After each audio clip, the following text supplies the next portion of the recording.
अजीज़ुल क़द्र जितने भी आप अहबाब तशरीफ़ फरमा हैं, आप मेरे ख्वाजा के मेहमान हैं। अल्लाह ताला आप सब की हाज़रियाँ कबूल व मंजूर फरमाए। अल्लाह रब्बुल इज़्ज़त ने कुरान मजीद बुरहान रशीद में इरशाद फरमाया, या अय्युहल्लज़ीना आमनुत्तकुल्लाह व कूनू मअस्सादिक़ीन, ए ईमान वालो तकवा इख्तियार करो और सच्चे लोगों के साथ हो जाओ, फर्मा बरदारी में आ जाए। ये तकवे का दूसरा दर्जा है, ये दूसरी सीढ़ी है। बंदा इस पे आ जाता है तो बंदा समझो कि विलायत की तरफ चल पड़ा है। फरमाते हैं जब भी सादिकीन या सिद्दीकीन का नाम आए सबसे पहले ताजदार सदाकत हजरत अबू बकर सिद्दीक मुराद होते हैं। ये बात याद रख लें। हाँ, ये भी कईयों को एक बड़ा अजीब और गरीब मसला होता है कि जनाब कुछ जाहिरी खलीफे हैं कुछ बातनी है। और मैंने कहा ये वंड करनी है ना तो अपने तक कर, बुजुर्गों तक तू नहीं जा सकता। सिद्दीक अकबर के बारे में कईयों को बड़ा अजीब और गरीब ये मर्द तफजील इज्जत का लगा हुआ है कि वो जाहिरी खलीफा थे तो बातनी नहीं थे। मैंने कहा सुनो, इमाम अहमद रजा का गुलाम तुम्हें बताएगा जो जाहिरी खलीफा आपको नहीं मानता वो जाहिरी कमीना है, जो बातनी नहीं मानता वो बातनी कमीना है। हजरत अबू बकर सिद्दीक वो हैं जिनको रसूल ने मुसल्ला अता करके ये बता दिया है आप जाहिर में भी पूरे हैं, आप बातिन में भी पूरे हैं। कोई ने बेकसा, आपको पता है नमाज के बारे में क्या कहते थे? आप फरमाया करते थे लोगों, हुजूर ने फरमाया है अस्सलातु मिअराजुल मुमिनीन, नमाज मोमिन की मिराज है। ये ख्वाजा साहब का खुतबा पढ़ रहा हूं, तकरीर किया करते थे। आप फरमाते थे लोगों नमाज मोमिन की मिराज है, इसके बगैर मोमिन बुलंदियों पर नहीं चढ़ सकता। और साथ ही आपने फरमाया अल मुसल्ली युनाजी रब्बहू, जो नमाजी होता है वो अपने रब से बातें करता है। जलाल आ गया, हजरत ख्वाजा साहब ने ऐसे कंधों पर हाथ रखा, फरमाया अब देख आगे, अल्लाह ने सारे पर्दे हटा दिए, खाना काबा नजर आ गया। ये है मेरे ख्वाजा साहब। और आजकल के वो बेचारे रात को पी के इतना सोते हैं, सुबह 12 बजे टोन्नो के उठते हैं वो। या अय्युहल्लज़ीना आमनुत्तकुल्लाह व कूनू मअस्सादिक़ीन, सदक़ल्लाहुल अज़ीम, इन्नल्लाह व मलाइकतहू युसल्लूना अलन नबी, या अय्युहल्लज़ीना आमनू सल्लू अलैहि वसल्लिमू तस्लीमा। तमाम हज़रात मोहब्बत व अक़ीदत के साथ मिल के दुरूद व सलाम पढ़ लीजिए। अस्सलातु वस्सलामु अलैका या सय्यदी या रसूलल्लाह व अला आलिका व अस्हाबिका या सय्यदी या हबीबल्लाह। अस्सलातु वस्सलामु अलैका या सय्यदी या रहमतल लिल आलमीन व अला आलिका व अस्हाबिका या सय्यदी या ख़ातमन नबिय्यीन। इंतहाई इज़्ज़त व तकरीम के लायक ज़ीनत महफ़िल सादात किराम मुअज़्ज़ज़ व मुकर्रम उलमाए किराम जुमला उशाकानी सहाबा व अहले बैत, अल्लाह रब्बुल इज़्ज़त की फ़ज़ल व तौफ़ीक़ से हम सब आज की इस खूबसूरत बज़्म पाक में शरीक हैं जिसकी निस्बत इमामुल कामिलीन हुज्जतुल वासिलीन अताए रसूल नाइब रसूल हिंदुल वली हज़रत मुईनुल मिल्लत वद्दीन हज़रत ख्वाजा मुईनुद्दीन चिश्ती अजमेरी संजरी रहमतुल्लाह ताला अलैह अल मारूफ ख्वाजा गरीब नवाज अलैहिर रहमा आपकी ज़ात अक़दस के साथ है। मैं दुआगो हूँ जितने भी आपके मुताल्लिक़ीन हैं अल्लाह ताला सबको बरक़ात कसीरा अता फ़रमाए।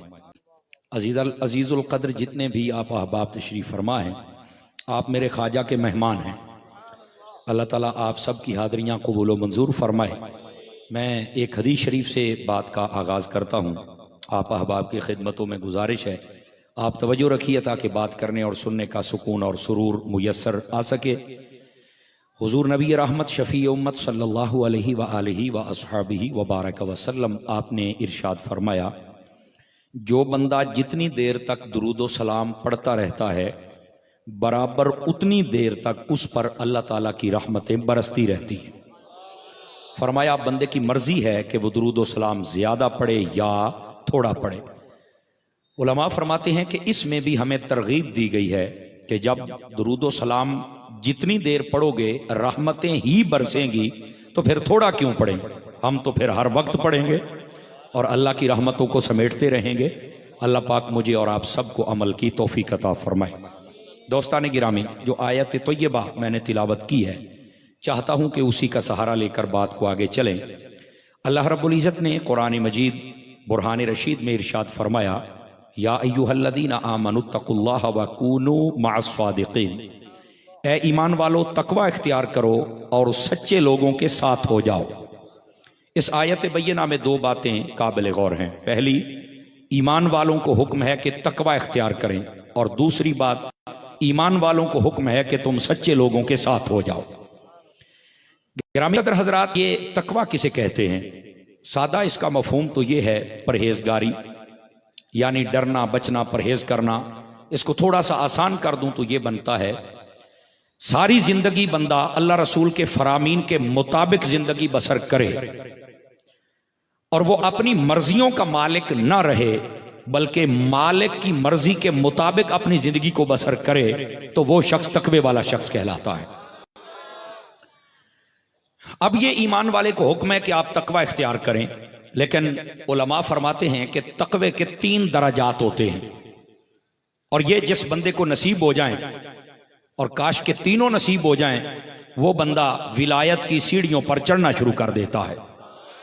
सबसे पहला तकवे का जो दर्जा है वो है तर्कुल कुफ्र व शिर्क, कि बंदा कुफ्र और शिर्क को छोड़ दे।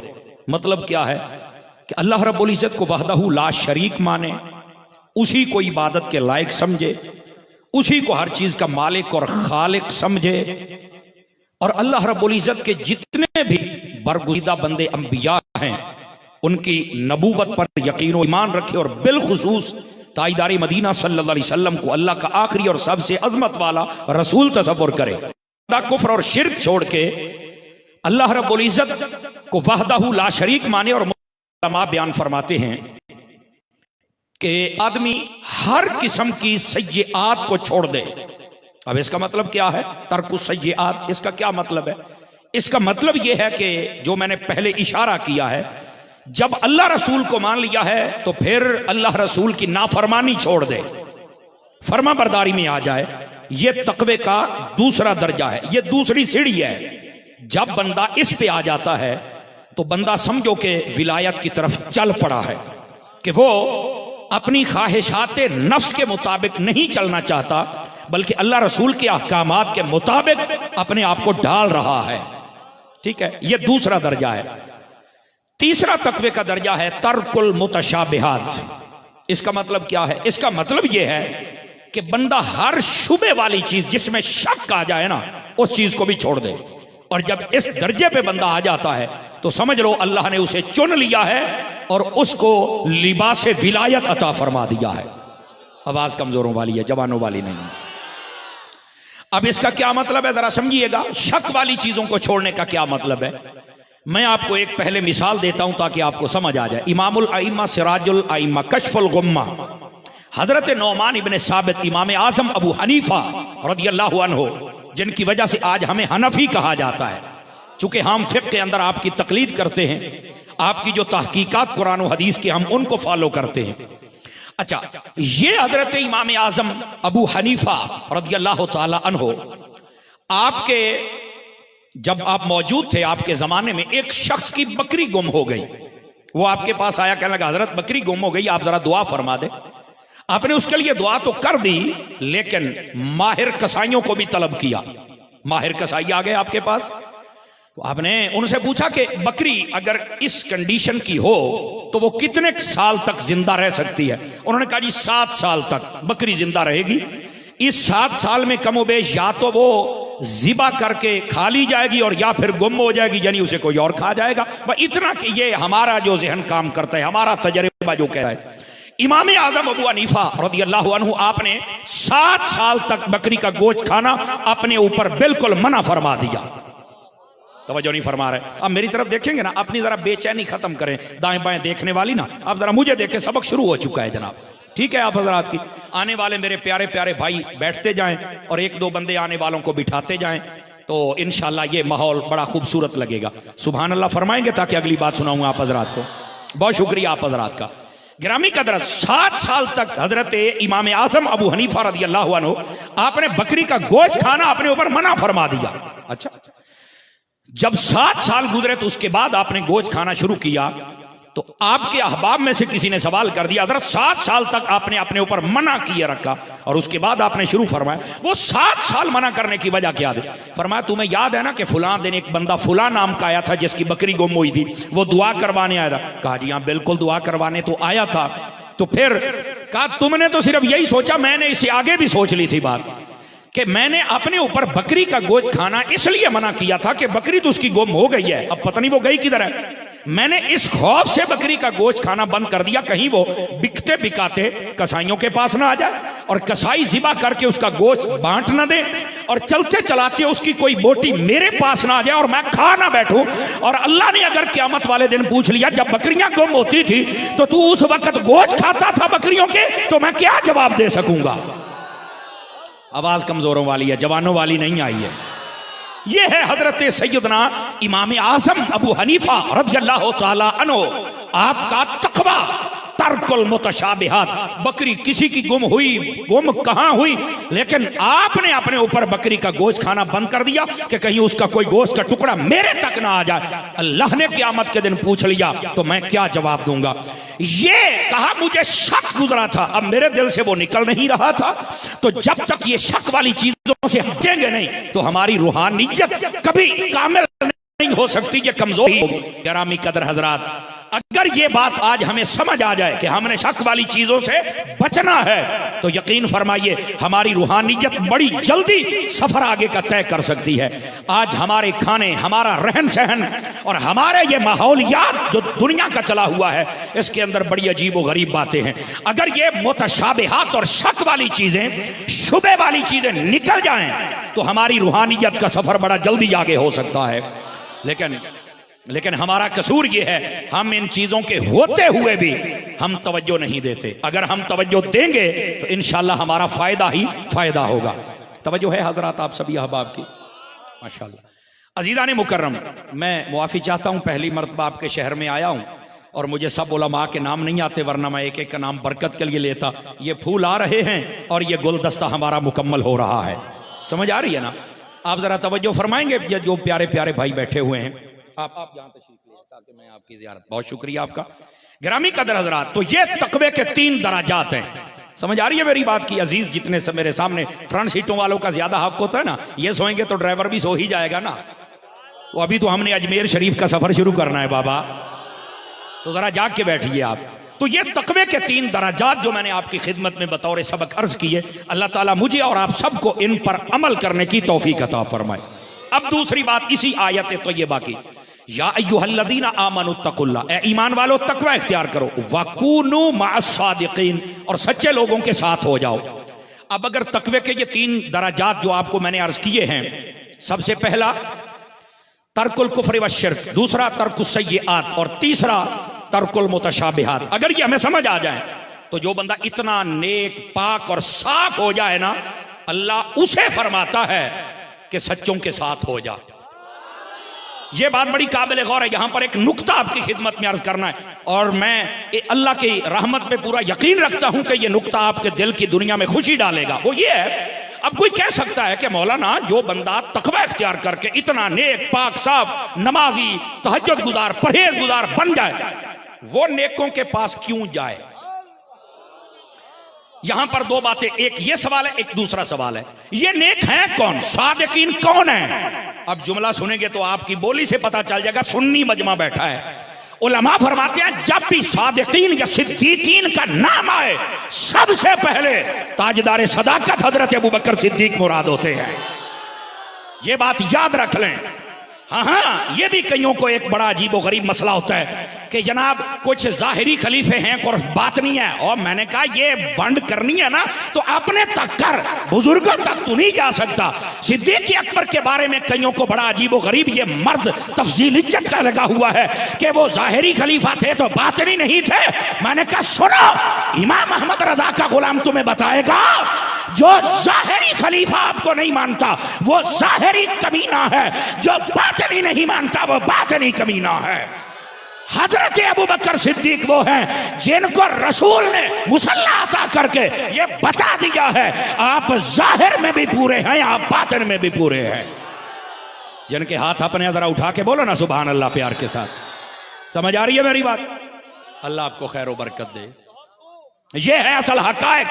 तो ये तूतियां और ये बीन, ये हारन, ये सायरन, ये अहले सुन्नत के सामने मत बजाए जाएं।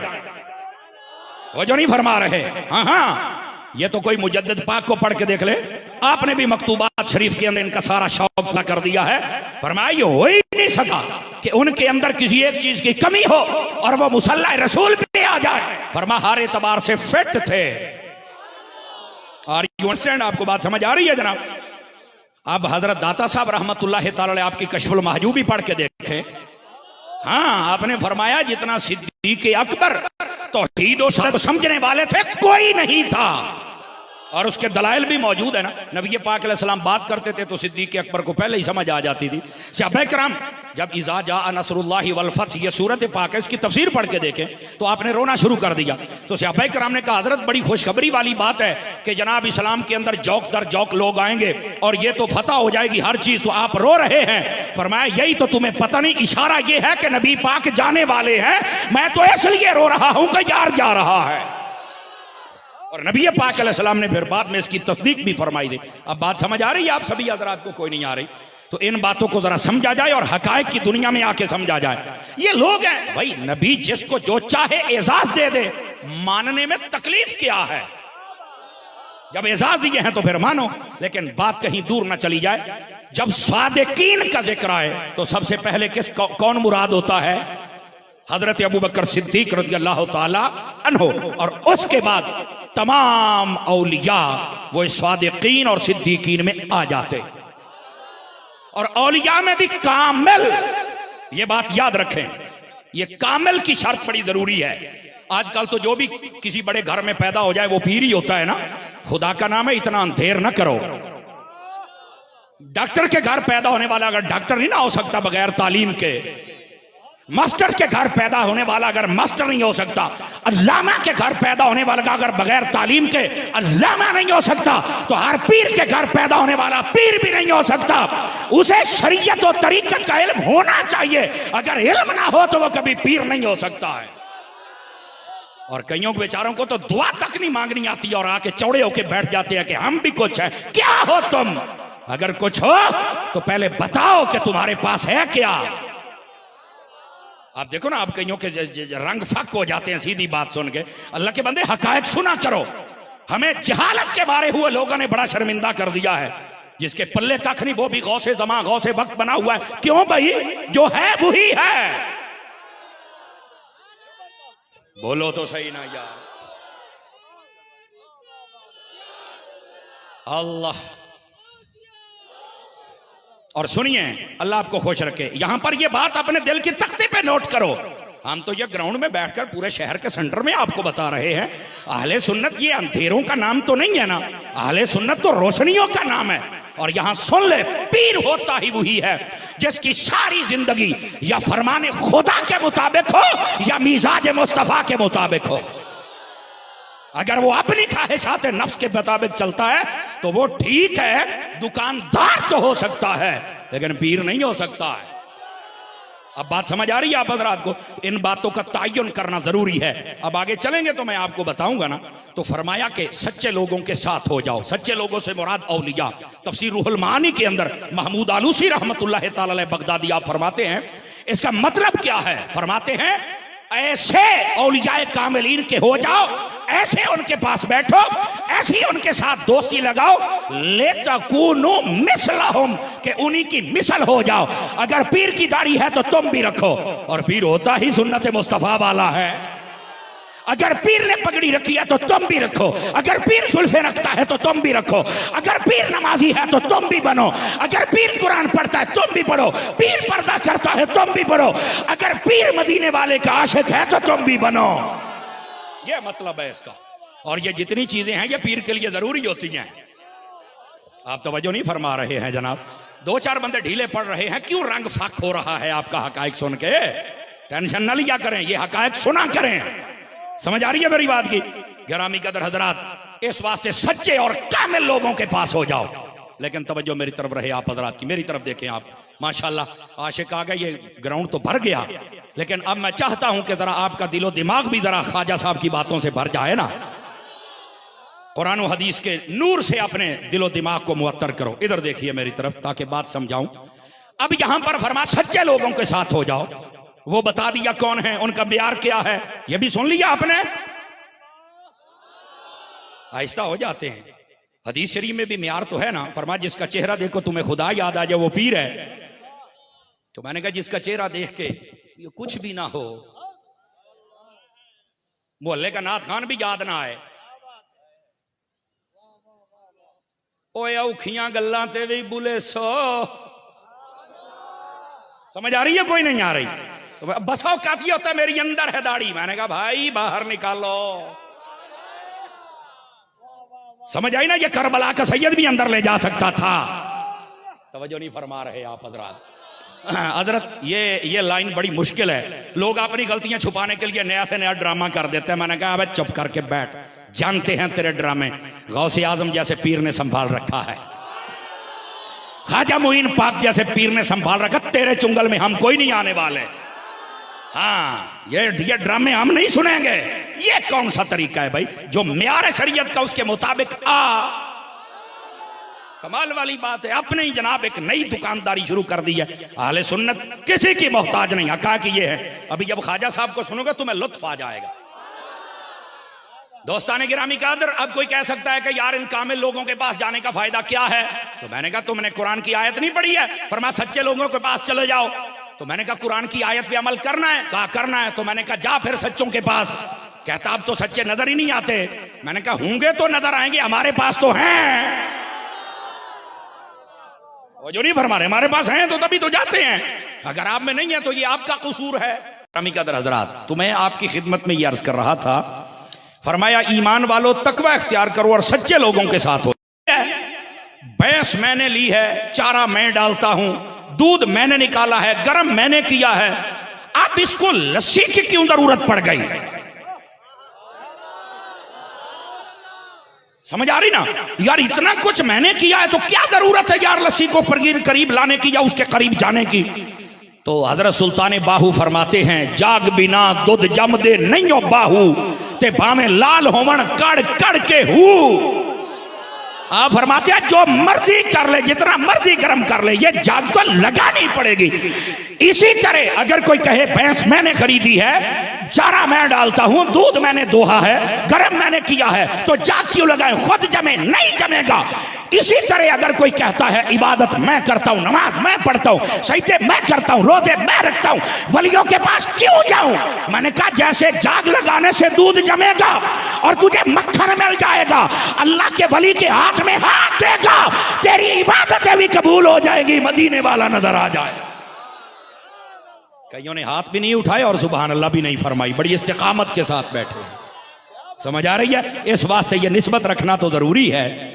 और यहां धीरे से एक और मसला भी समझा दूं भाई, धीरे से।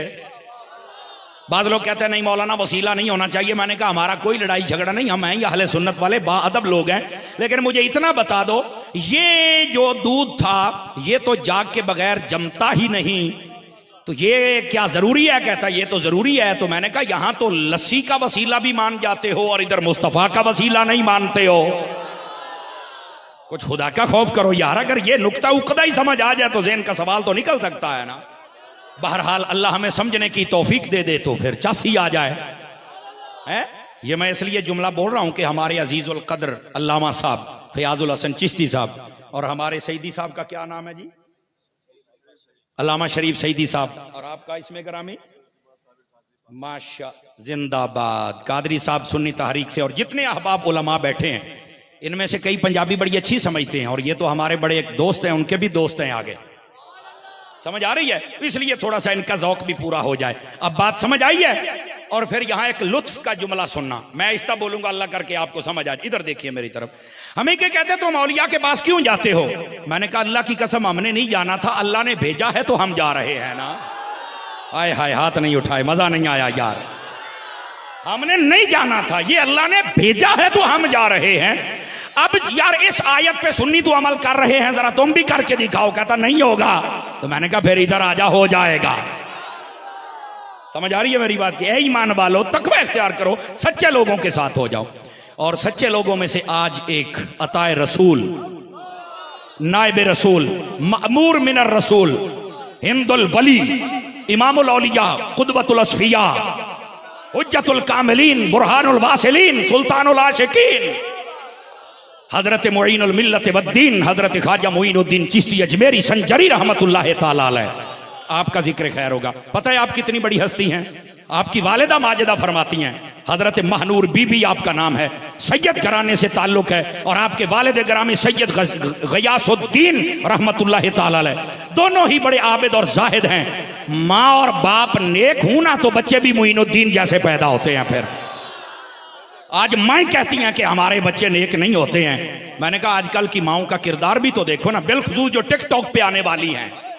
अब देखो ना, पिछले से पिछले हफ्ते आपने देखा होगा, एक फिक्र की बात भी कर लूं, कराची के अंदर एक लड़की टिकटॉक वाली मर गई जिसका नाम था मुस्कान।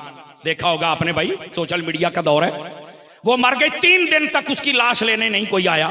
हकीकत क्या थी? कहती है जी 6 लाख मेरे फॉलोवर हैं, मैं जब भी कोई टिकटॉक पे अपना फन दिखाती हूं तो वो 2 लाख बंदे मुझे 15 मिनट में देखते हैं। मैंने कहा जब मर गई 3 दिन तक घर वाले भी नहीं आए, कहां गया तेरी फॉलोइंग, कहां गए फॉलोवर? इसका मतलब है तूने कंजरों वाले काम किए तो कंजर तेरे फॉलोवर थे, कंजर तो जनाजा नहीं पड़ता। टिकटॉक पे राज करने वाली, ये सोशल मीडिया पे अपने जिस्म के हिस्से दिखाकर नाचने वाली ये बाजारी औरत जब ये मर गई कोई इसके जनाजे पर नहीं आया। और एक आशिक रसूल वो भी था जिसका सोशल मीडिया पे नाम डाला जाए तो सोशल मीडिया वाले बंद कर देते थे, वही आइडिया बंद होती थी। लेकिन जब वो दुनिया से गया, उसका नाम खादिम हुसैन रिजवी है, 1.25 करोड़ बंदे ने जनाजा भी पढ़ लिया था। हाथ उठा के तो बोलो ना यार। वो पीछे वाले बोले, पीछे वाले सारे बोले, सारे बोले।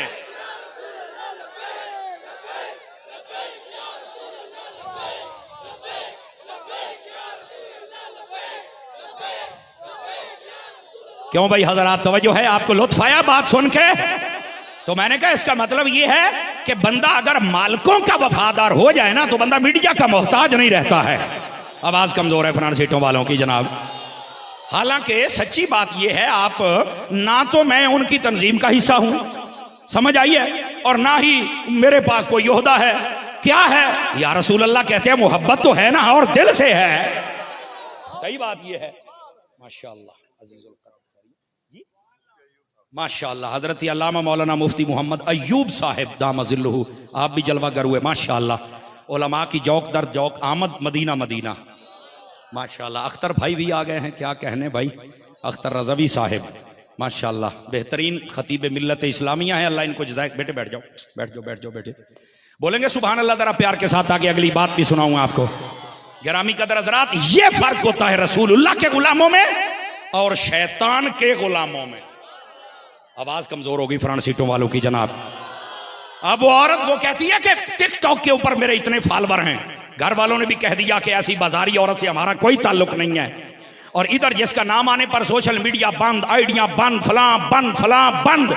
जो ही इंतकाल फरमाते 1.25 करोड़ बंदा जनाजा पड़ता है। मैंने कहा अब तुम्हारी हर शय बंद।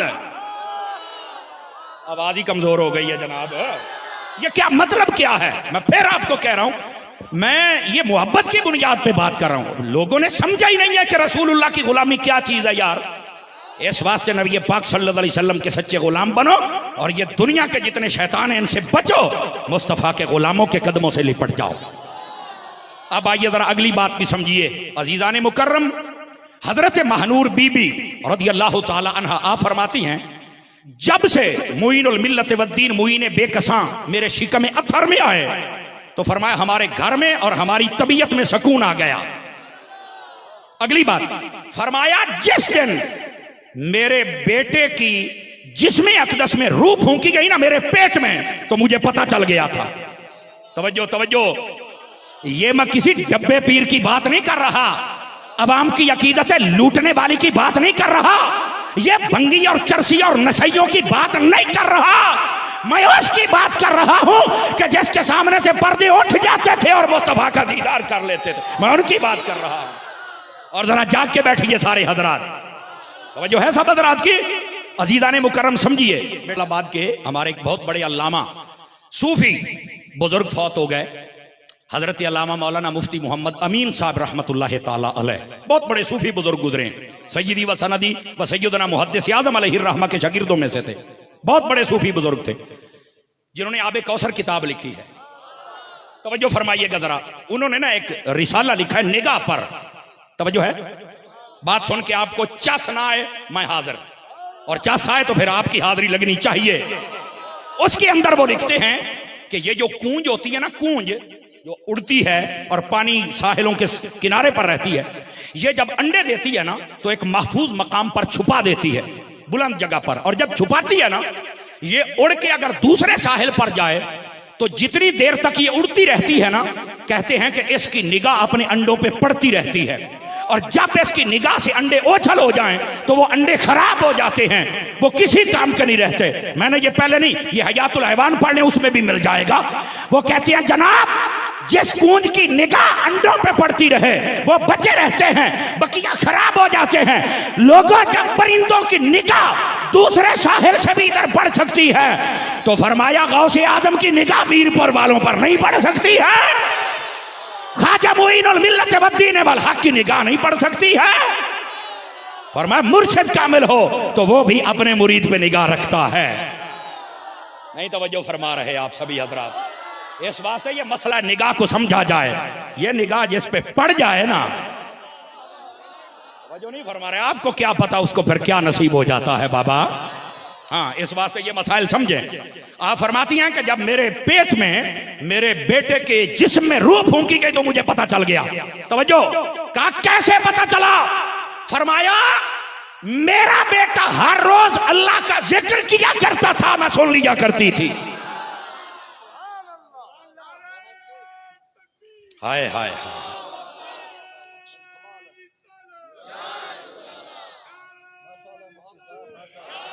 अल्लाह आपको खैर बरकत दे, बहुत शुक्रिया। अच्छा, अभी स्टेज पर जितने उलमा सादात बैठे उनको निकाल कर, जो मेरे जैसे तालिब इल्म है, आपकी आवाज नहीं आ रही। उलमा सादात तो बोल रहे हैं, इनकी आवाज तो मेरे कान खुद सुन रहे हैं। बाकी बैठे हैं, मेरे उस्ताद कहते थे स्टेज पे बैठा करें पर वजन ना डाला करें। नाराज तो नहीं हो रहे? बाकी भी सभी बोले ना, ये बोलेंगे या आप चुप रहते और वो बोलते क्यों भाई? वही लंगर आप खाते वही वो खाते हैं, आवाज आनी चाहिए भाई।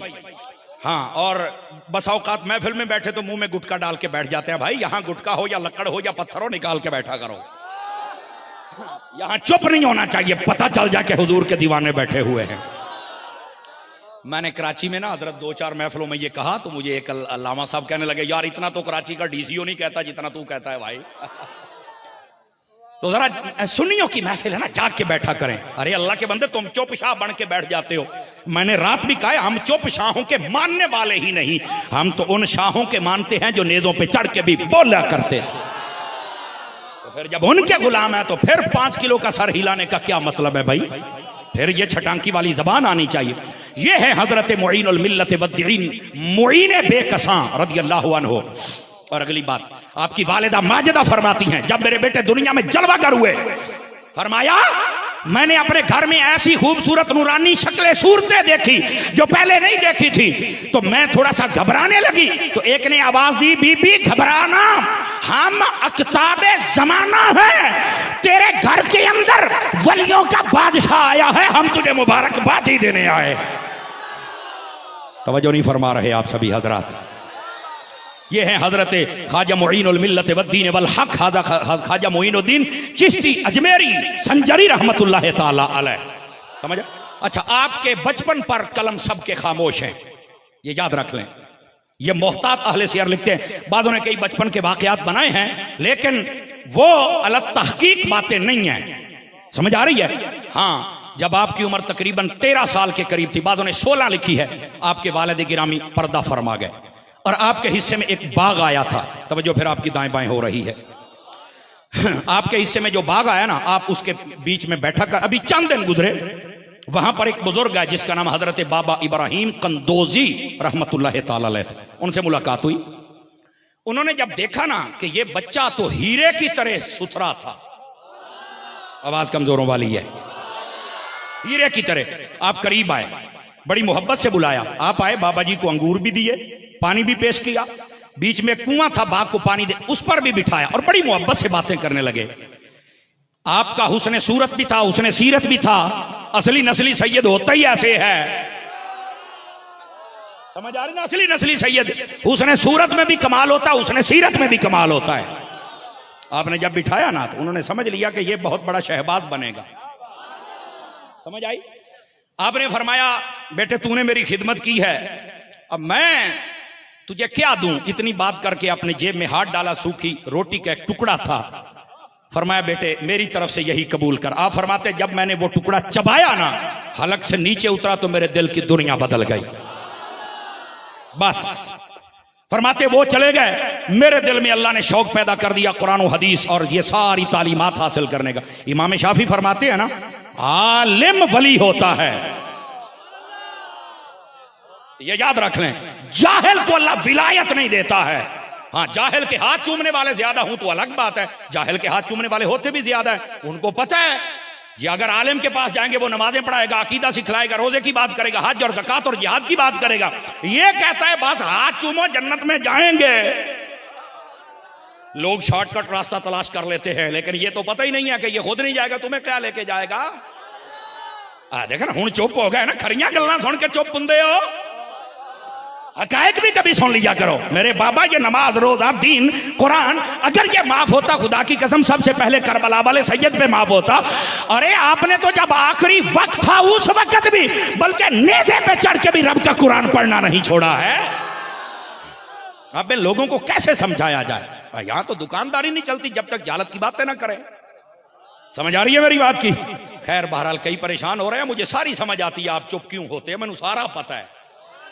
लेकिन कोई ऐसी बात नहीं है, ये ट्यूनिंग हम नहीं करेंगे तो हमारे अब्बू जी तो नहीं करेंगे ना। उन्होंने तो मुझे मौलवी बना दिया है और मुझे यही कहा है बेटा हक बात करनी है, 2 नंबर बात ना हो, बस जितनी जिंदगी हक बोल रहे हैं। मैंने कहा ठीक है, और यही बात है, हक बोल रहे हैं। जो रात कब्र में है वो बाहर नहीं, जो बाहर है वो अंदर नहीं। 2-4 बंदे चुप बैठे हुए हैं, जरा तकड़े होके बैठिए। हाँ, इस वास्ते हकायक सुना करो यार। अल्लाह के वली के पास जाए तभी तो चले ना, वली कामिल है यार। बात दूर ना चली जाए, बात दूर ना चली जाए। आपके दिल की दुनिया बदल गई, जब बदली तो आपके दिल के अंदर यह शौक पैदा हो गया। यहां पर एक बात और भी सुनाऊं मजे वाली। आप जब इल्म दीन हासिल करने गए ना, अल्लाह रब्बुल इज्जत ने ऐसा सीना खोला, हिफ्ज कर लिया, इल्म दीन हासिल कर लिया। वालिदा के पास आए, कहने लगे बेटा अब कोई पीरे कामिल भी तलाश कर लो। क्या तलाश कर लो? पीरे कामिल। अब ये बात आई, अब पीरे कामिल। अब यहां पर ना कई ऐसे बंदे भी शायद बैठे हों, सुन लें। आपका को पीर है? कहते नहीं मेरे मां बाप पीर हैं। मैंने कहा माशाअल्लाह, इन मां बाप को कभी ईद पर ईदी भी दी है? ये जो पीर तुमने बनाए हैं इनकी कभी बात भी मानते हो? कभी दवाई भी टाइम पर लेकर दी है? चंगे पीर बनाए नहीं यार। यही बात सैयदी व सैयदना अब्दुल कादिर जिलानी अल हसनी वल हुसैनी गौसे आजम रज़ी अल्लाह तआला आपने अपनी वालिदा से कही थी। फरमाया अम्मी जान मेरे लिए आप पीर हैं। फरमाया बेटा औरतों में कोई पीर नहीं होता, पीर हमेशा मर्द होता है। समझ आ रही है जनाब? हाँ, अगर बाप शरायत पर पूरा उतरे तो आप उसके मुरीद हो सकते हैं। यहां लगे हाथों पीर की शरायत भी ना बता दूं आपको। सैयदी व सैयदना आला हजरत इमाम अहमद रजा खान फाजिल बरेलवी रहमतुल्लाह तआला आपने फतावा रज़िया शरीफ में लिखा है। बादों को यह भी तकलीफ होती है आला हजरत की बड़ी बात करते हो, तो मैंने कहा अदना हजरत को आला हजरत कैसे समझ आएंगे? हम बात करते ही इसलिए हैं ताकि पता चले आला कौन है। आला की आला ही बात सुनता है, 2 नंबर तो नहीं सुनता है। बोलो ना यार सुभान अल्लाह। अब सुनिए, सैयदी आला हजरत इमाम अहमद रज़ा खान फाजिल बरेलवी रज़ी अल्लाह, आपने फरमाया सबसे पहले पीर की शर्त सहीहुल अकायद हो। ये तो ऐसी सीढ़ी है, यहीं से ही कई बड़े बड़े मरगला की पहाड़ों की तरह उल्टे आ गिरेंगे। अकीदा सही हो, जो अहले सुन्नत का अकीदा है, बस दाएं बाएं ना हो, अपनी ख्वाहिशात नफ्स के मुताबिक अकायद की तशरीह न करे। अकीदा ठीक। नंबर 2, आमाल ठीक हूं, मतलब क्या है? फासिक मुअलिन ना हो, लोगों के सामने गुनाह ना करे, जाहिर उसका ठीक हो, बातिन जाने मालिक जाने, जाहिर ठीक हो, अकीदा भी ठीक हो, और दूसरे नंबर पर अमल भी ठीक हो, फासिक ना हो। समझ आ रही है? तीसरे नंबर पर तीसरी शर्त आला हज़रत साहब फरमाते हैं, कुरान का इतना माहिर हो, कोई भी मसला तलाश करना पड़े कुरान पढ़ के खुद तलाश करे।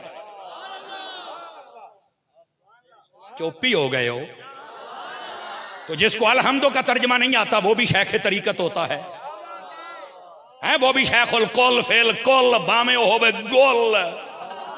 ओ बोलो तो सही हो मेरी सुती पई कौम है। खुदा के बंदो ये सारे हकायक देखने पड़ेंगे। समझ आ रही? सैयदी आला हज़रत फरमाते हैं कुरान और हदीस का माहिर हो, कोई भी मसला हो खुद निकाल सके। तो आपने क्या समझा पीर किसे कहते हैं? वाह भाई वाह, एक जाहिरी वज़ाक़ता, ये सारी बात ये तो गौस पाक को पढ़े तो आपने भी फरमाया है। हाँ हकायक पढ़ के देखे। फरमाया बादों ने समझा कि लंबे लंबे बाल रख लें तो तब विलायत मिल जाएगी, बादों ने समझा 3-4 साल तक गुस्ल न करे तब हम वली बन जाएंगे, और बादों ने समझा बीवी बच्चे छोड़ के जंगलों में निकल जाए टुट्टे आशिकों की तरह तो शायद तब वली बन जाएंगे, हैं? बादों ने कह दिया कि भंग के घोटे लगाएंगे तो तब। और कैसे? फरमाया ऐसे नहीं बनोगे। जो तो नहीं ना फरमा रहे, पीर बनने के लिए तो मालिकों का वफादार बनना पड़ेगा ना, शरीयत और तरीकत को लेकर चलना पड़ेगा। और बाज ऐसे भी जाहिल बल्कि अजहल होते हैं, वो कहते हैं नहीं मौलवियों की लाइन और होती है, पीरों की और होती है। मैंने कहा अबे रब, तुझे किसने कह दिया और होती है भाई? अगर ये लाइन और होती ना तो करबला के अंदर एक शय होती दूसरी ना होती। वहां मेरे और आपके सैयदी व सैयदना इमाम हुसैन रज़ी अल्लाह ताला अन्हु, आपने ना शरीयत का दामन जाने दिया है ना तरीकत का दामन जाने दिया है। अरे जब इतना बड़ा पीर, भाई पिछले चुप क्यों बैठे हैं? उनका ये किरदार है तो आजकल वालों को भी तो सोचना तो पड़ेगा ना भाई। ये बातें बड़ी खास होती हैं और बाजों को इनसे बड़ी तकलीफ होती है। मैं कहता हूं अल्लाह करके हो, तकलीफ होगी तो आराम आएगा ना भाई, तो जब तकलीफ नहीं होगी तो आराम भी नहीं आएगा। अब बैठे हो तगड़े होके बैठे आ ताकि अगली थोड़ा सा पंजाबी का टेस्ट भाई वो हमारा ये राजी नहीं ना होता, थोड़ा सा हम भी तो राजी कर लेना बाबा थोड़ा सा। और याद रख ले जो मैं बातें कर रहा हूं महज अल्लाह की रजा के लिए झंझोड़ रहा हूं तो यार आपको समझ आ जाए। ये मत सोचना कि किसी की जनाब दुश्मनी है या फलाना, ना ना ना। ओए आले सुन्नत तुम पता नहीं कहां कहां फिर रहे हो। मैं चाहता हूं आप निकल के सीधे रास्ते पर तो चल पड़े ना जनाब। जो बंगी चरसी नशई डब्बे सारे उठा के हमारे गले में डाल दिए, मैंने कहा ये हमारे नहीं है। हमारे देखने तो गौसे आजम को देखना, हमारा देखना तो दाता साहब को देखना, हमारा देखना है तो सैयदना अब्दुल वहाब शाह जिलानी को देखना, हमारा देखना है तो बादशाह को देखना, हमारा देखना है तो मुईनुल मिल्लत वद्दीन वल हक को देखना, मेहरे अली को देख, जमाते अली को देख, गौसे जली को देख, मौला अली को देख। तवज्जो नहीं फरमा रहे आप? ये इनको देख भाई, इनको देख जिन्होंने शरीयत और तरीकत दोनों को थाम के रखा है और ये अपनी गलती छुपाते हैं। मौलवियों की लाइन और है, पीरों की और है। मैंने कहा कमाल वाली बात है? पेशावर से लेके कराची तक लाइनें 2 पटड़ी पे चलती है, एक पटड़ी हो तो तेरी ट्रेन नहीं चल सकती है। अरे बाबा क्या ड्रामे सिखा रहा है कौम को? बेअमल खुद है और शरीयत और तरीकत को जुदा कर रहा है। अरे बाप रे वाह, क्या बात है भाई। बैठे हो बोलो ना, जाहिल खुद है और जनाब शरीयत और तरीकत को जुदा करा। बस कर, तुझे पता ही नहीं है कैसे होते हैं अल्लाह अल्लाह वाले। समझ आई ना? हजरत इब्राहिम बिन अदहम रहमतुल्लाह ताला अलैह, आपसे एक बंदा कहने लगा जनाब जब बंदा कामिल हो जाए तो फिर उसकी क्या ताकत अल्लाह देता है। इधर देखना, आप पहाड़ों में बैठे थे, रोने लग पड़े, नमाज के मुसल्ले पे बैठे थे। ऐसे फरमाया अगर वो ऐसे पहाड़ को कहे ना कि इधर हो जा तो पहाड़ भी चल पड़े। आप सिर्फ ये बता रहे थे तो पहाड़ ने चलना शुरू कर दिया, पहाड़ ने चलना शुरू कर दिया। जब पहाड़, आपने फरमाया अबे तू तो रुक जाना, मैं तो समझा रहा हूं। उसने कहा साईं हम तो आपका इशारा देख रहे थे ना। ये होते हैं कामिल लोग और बैठे मुसल्ले पर थे। खुदा की कसम हमारे बुजुर्गों ने बड़ी मोहब्बत की है, दीन के हर पहलू से बड़ी मोहब्बत की। हाय हाय हाय हाय हाय हाय, ये मोईने बेकसा। आपको पता है नमाज के बारे में क्या कहते थे? आपके खुतबात पढ़ के देखें, अनीसुल अरवा के नाम से ये मौजूद है। और हजरत ख्वाजा बख्तियार काकी रहमतुल्लाह ताला अलैह, आपने भी आपके मलफूजात को जमा फरमाया है और उसके अंदर कमोबेश 30 के करीब खुतबात हैं। आप पढ़े, दिल की दुनिया खुल जाएगी एक मर्तबा। आप फरमाया करते थे लोगों, हुजूर ने फरमाया है अस्सलातु मिअराजुल मुमिनीन, नमाज मोमिन की मिराज है। ये ख्वाजा साहब का खुतबा पढ़ रहा हूं जो वो तकरीर किया करते थे। और आजकल के हमारे जैसों के लिए भी ये उनकी तकलीफ जरूरी है कि हम भी ऐसी तकरीर करें। आप फरमाते थे लोगों, नमाज मोमिन की मिराज है, इसके बगैर मोमिन बुलंदियों पर नहीं चढ़ सकता। और साथ ही आपने फरमाया अल मुसल्ली युनाजी रब्बहू, जो नमाजी होता है वो अपने रब से बातें करता है। तो जो है एक रिवायत का मफहूम भी है इधर, और वो रिवायत क्या है? फरमाया मन अरादा अन युहद्दिस रब्बहू फलयक़राइल कुरान औ फलयुसल्ली। भाई इधर देखो ना मेरी तरफ सरकार। फरमाया जो बंदा अपने रब से बातें करना चाहे उसे चाहिए वो कुरान पढ़ ले या नमाज पढ़ ले, वो अपने रब से बातें कर रहा है।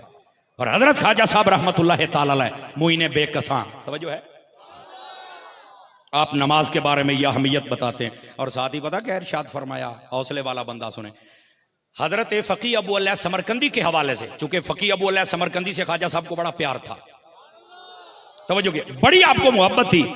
और आप पता क्या फरमाया करते थे? आप अक्सर उनकी मस्जिद में चल के बैठा करते थे और लोगों को बताते थे कि उनकी बातें मुझे सुनाओ। आवाज कमजोरों वाली है, जवानों वाली नहीं है, ठीक है।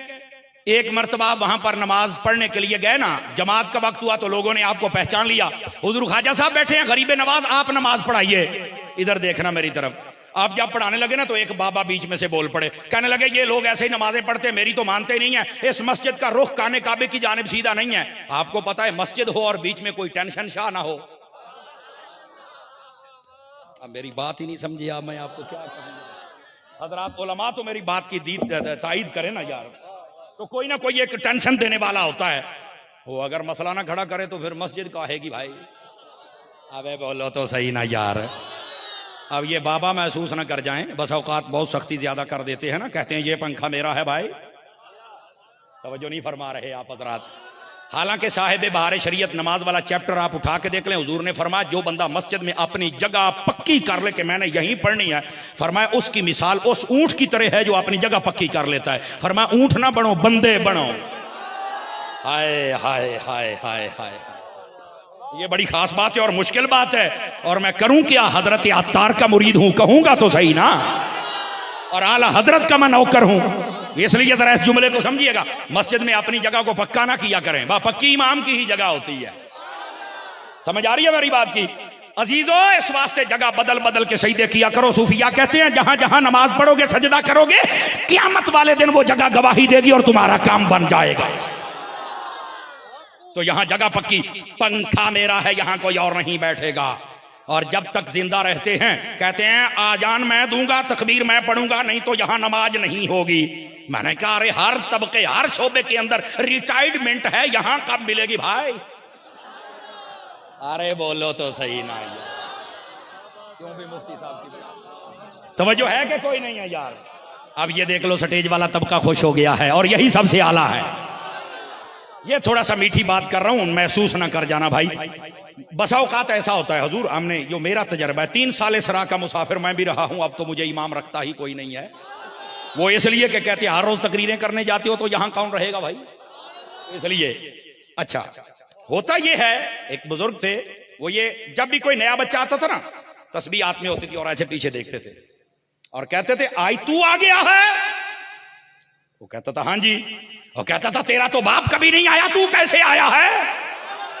वो कहता था बाबा अगर अब्बा को तौफीक नहीं बेटे को तो आने देना यार है, यहां तो सख्ती इतनी करते हैं। अबे तेरा तो बाप कभी नहीं देखा हमने, तू किधर आ गया? हालांकि ऐसे बुजुर्गों को चाहिए इतनी शफकत करें कि जो गली में खेल रहे हो जब तुम्हें देखे तो तुम्हारे पीछे मस्जिद में चल पड़े। आज ये मोहब्बत और प्यार निकल गया है, समझ आई ना? बड़ी प्यार और मोहब्बत के साथ आने वाले जवानों को, आने वाले बच्चों को मस्जिद में, निहायत छोटे बच्चे और पागल इनको मस्जिद में ना जाने दिया करें, हुजूर ने मना फरमाया। निहायत छोटे बच्चे, समझदार बच्चों को ले जाया करें ताकि नमाज पढ़ें। बात समझ आ रही है आप हज़रात को? दोस्तानी अजीज, बात कहीं दूर ना चली जाए और वाकई बहुत दूर जा रही है और मैंने पलट के अभी वापस भी आना है जनाब, समझ आ रही है? दोस्ताने गिरामी, हजरत ख्वाजा मोइनुल मिल्लत वद्दीन वल हक आप फकी अबू अल्लाह समरकंदी की मस्जिद में तशरीफ फरमाए। बाबा ने वहां पर मसला खड़ा कर दिया, भाई रुखे किबला तो इधर है ही नहीं, मैं सबको बताता हूं, मेरी कोई मानता ही नहीं। आपने फरमाया ये भी एक मसला है। आप फरमाते हैं जिस पर सारे लोगों का दिल जम गया बाबा तेरा क्यों नहीं जमा? तवज्जो नहीं ना फरमाई आपने। सारे लोगों का दिल जम गया तेरा क्यों रहता है? जब इधर काबा ही नहीं है तो मैं कैसे दिल जम जाए? मैंने तो कहा था आप बड़े बड़े पीर हैं तो आप समझाएंगे, आप भी इनके साथ के हैं। बाबा को जलाल आ गया। हजरत ख्वाजा साहब ने ऐसे कंधों पर हाथ रखा, फरमाया अब देख आगे, अल्लाह ने सारे पर्दे हटा दिए, खाना काबा नजर आ गया। और जिनके हाथ नहीं उठे क्यों सोए बैठे हो बाबा? और कहने लगा मुझे माफी दे दो, काबा तो इधर ही है। फरमाया यही तेरी तसल्ली करनी थी, काबा इधर ही, अब तो पढ़। ये है मेरे ख्वाजा साहब। आप फरमाया करते थे, फकीह बोला समरकंदी ने एक हदीस लिखी है, एक फरिश्ता सुबह सवेरे खाने काबे की छत पे उतरता है और वो कहता है जो बंदा अल्लाह के फराइज नहीं अदा करता अल्लाह अपनी रहमत के जिम्मे से उसे निकाल देता है। एक फरिश्ता मस्जिद नबी की छत पे उतरता है और वो आके कहता है जो मुस्तफा की सुन्नतों पे अमल नहीं करता मुस्तफा अपनी शफाअत से उसे निकाल देते हैं। ए लोगों, अल्लाह के फराइज पर भी अमल करो, मुस्तफा की सुन्नतों पर भी अमल करो। ये हैं हजरत ख्वाजा मोइनुल मिल्लत वद्दीन वल हक। ये हैं आपके मलफूजात। और आपको पता है चिश्ती नमाज के कितने पक्के होते हैं? मैं अत्तारी भी हूं और साथ में चिश्ती भी हूं। हाँ, चिश्तियों से मुझे खिलाफत हासिल है, हाँ, लेकिन मैं हूं अत्तारी, कादरी हूं कादरी, लेकिन चिश्ती भी हूं। ये मालिकों का करम है, वो जिसको जो चाहे अता कर दे। लेकिन चिश्तिया को मैंने पढ़ा, लुत्फ आ गया। पता कैसे पक्के नमाजी हैं? हजरत बाबा फरीदुद्दीन का नाम सुना है आपने? पाक पतन वाली सरकार। जब आपका आखिरी वक्त था ना तो पता क्या किया? ईशा की नमाज पढ़ी तो आप सजदे में गए तो कैफियत जज्ब वाली शुरू हो गई। आपको जब होश आया तो कहा मैंने नमाज पढ़ ली। उन्होंने कहा जी हां पढ़ ली आपने हैं? आपने फरमाया यार मुझे याद नहीं पड़ता, मैं दोबारा पढ़ूंगा। आपने फिर नमाज शुरू की। जब फिर नमाज पढ़ते पढ़ते किसी रकात में सजदे में गए तो फिर वही कैफियत शुरू होगी। फिर जब होश आया कहा नमाज पढ़ ली? कहा पढ़ ली। कहा नहीं मुझे नहीं पता, मैं पढ़ूंगा। तीसरी मर्तबा नमाज की नीयत की और सजदे में गए और अपने मालिक हकीकी से जा मिले।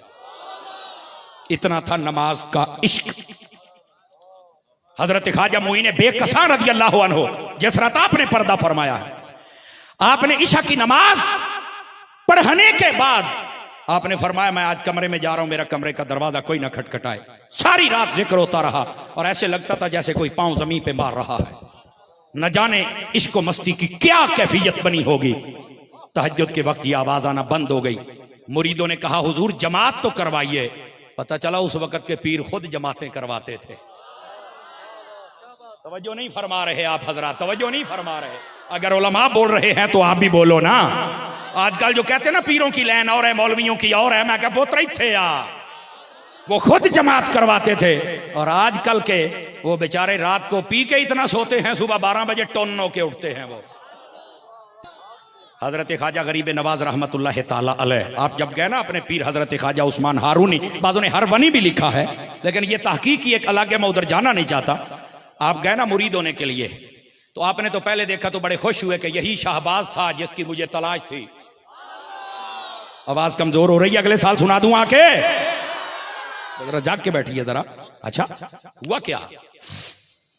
हुजूर बैअत होना है। आपने फरमाया सैयद साहब वुजू कीजिए, जरा नमाज पढ़िए, नमाज के बाद 2 नवाफिल पढ़िए, उसके बाद 1000 मरतबा सूरतुल इखलास पढ़िए। तवज्जो है? अब हुआ क्या? आपने ऐसा ही किया। फरमाया रात भर इबादत कीजिए की सुबह है। अब मैं आहिस्ता बोलूंगा और आपकी तवज्जो। आपने फरमाया जरा ऊपर देखिए। ऊपर देखा, कहा बता कहां तक नजर आ रहा है? फरमाया अर्श तक हर चीज खुली नजर आ रही है। फरमाया अब नीचे देखिए जरा। नीचे देखा, फरमाया आखिरी सिरा जिसके तहत सरा कहते हैं वो नजर आ रहा है। फरमाया नहीं अभी तुमने और आगे जाना है। फरमाया सैयद साहब आज फिर इबादत कीजिए, आज फिर इबादत हो रही है सारी रात। फरमाया नवाफिल पढ़ो, ईशा के बाद पढ़ लीजिए, 1000 मरतबा इखलास फिर पढ़ो, पढ़ लीजिए। दूसरे दिन आए, फरमाया ऊपर देखो। फरमाया हिजाब अजमत नजर आ रहे। फरमाया इधर आइए सैयद साहब 1000 मरतबा फिर इखलास पढ़िए। आजकल तो अजीब व गरीब बात होती है ना, गरीब मुरीद आ जाए ना तो कहते हैं वो जरा पीछे बैठ जाइए, 2000 मरतबा तस्बीह पढ़िए कलमा शरीफ की। अमीर आ जाए तो कहते हैं एसी कमरे में बुलाओ भाई।